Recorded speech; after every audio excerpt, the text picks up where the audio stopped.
Zabbuli ey'ekkumin'omusanvu.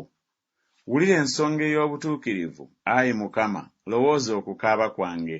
Tega okutu owulire okusaba kwange okutava mu mimwa egy'obukuusa. Omusango gwange guve w'oli, amaaso go gatunuulire obutuukirivu. Wagezaako omutima gwange, wajja gye ndi ekiro, wankema n'otolaba kigambo. Maliridde akamwa kange obutayonoonanga. Mu bikolwa by'abantu olw'ekigambo eky'emimwa gyo, neekuumanga mu makubo ag'abantu abalina ekyejo.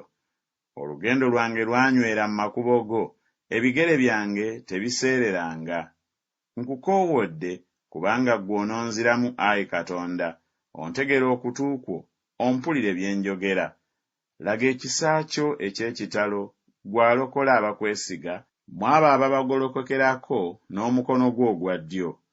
Onkuume ng'emmunye ey'eriiso, onkise mu kisiikirize eky'ebiwawaatiro byo, mu babi abannyaga, mu balabe bange abaagala okunzita, abanzingiza.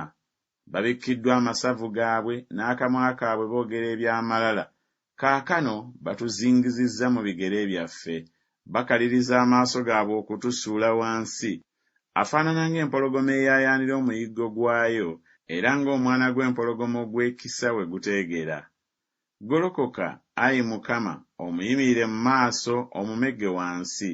Omponye emmeeme yange eri omubi n'ekitala kyo, eri abantu n'omukono gwo, Ayi Mukama, eri abantu ab'ensi abalina omugabo gwabwe mu bulamu buno, n'olubuto lwabwe olujjuza obugagga bwo. Banyiye abaana, n'ebintu byabwe ebisigalawo babirekera abaana baabwe. Nze amaaso go ndigalaba mu butuukirivu, ndimatira bwe ndizuukuka n'ekifaananyi kyo.